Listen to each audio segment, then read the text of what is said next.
205 आमर डुमरी पदर सम्मानी आमर बड़ भाई आमर संडे रविवार दिन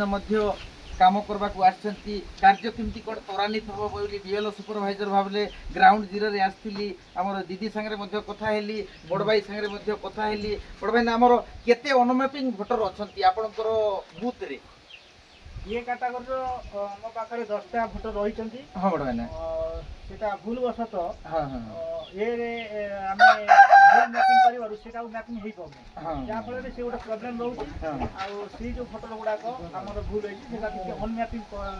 सुविधा आसीले हम सेटा चेंज कर दो ठीक अछि आ किछि गाइडलाइन दरकार अछि बोली ए जिंस बाबू चंती पंडा आज्ञा को आपण जोगाजोग करथिले तो आपनकर सरनेम भोटर केते अछंती सरनेम भोटर दुईटा अछंती गोटे मिश्र घर आछंती गोटे ठाकुर घर आसी गौड़ एवं ये हमर माजी आपनकर अदर स्टेट रु बड़ हैना केते आछंती छत्तीसगढ़ रु 2 जण आछंती 2 जण तो बापा मा डेथ हेथिबारु जो 9 जण भोटर अछंती ताको किमती कोन आपण मैपिंग करबे इठी किछि समस्या रहउछि किमती सुविधा तार मैपिंग करियार किछि गाइडलाइन नाही मैपिंग कर तो हमर डेथ अछंती 20 जण लोक ताको किमती काटबा दरकार अछि ना आ किछि निर्देश आसले आपण काटबी बोल बाबू ताको हम क्लियर हबो पंडा वगैरह को से डिक्लेयर हेले सेटा हमें काटी दबो पड़ेटा आउ आपनकर निज बूथ रे जो रिपीटर 10 जण अछंती ताको किमती कोन काटबा दरकार अछि बोली आप ये काटिया पड़ो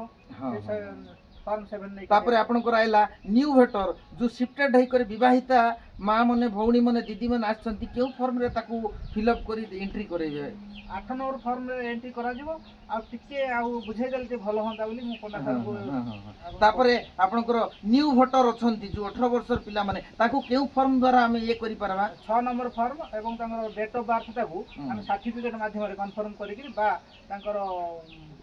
अंगनवाड़ी को आनी थिबा बात सर्टिफिकेट से अनुसार तो देखा जाउची बेले बेले जो रिपीटर रहउची आपनकर तरफ रु ऑफलाइन रे करले आ तो रिपीटर ता काई की गोटे बूथ रे आउर थरे आसीची रिपीटर टा जे जो आम कतरे गोटे थर उठै दउथिन ऑनलाइन रे गोटे थर जाफरे से रिपीट हे जाउची ठीक अछि मोटा मोटी भाव रे हमर बड़ भाईना संगे बूथ रे आसला पर आलोचना करलु ये सब जिंस रहउची जार द्वारा हमर कार्य रे टिके टिके अग्रगति रे मंथर अछि ताकू भाई पाखरे सब जिंस पैरामीटर बनै छथि नियाती भाव रे आसंता दिन रे सफलतम भाव रे कार्य करबे धन्यवाद थैंक यू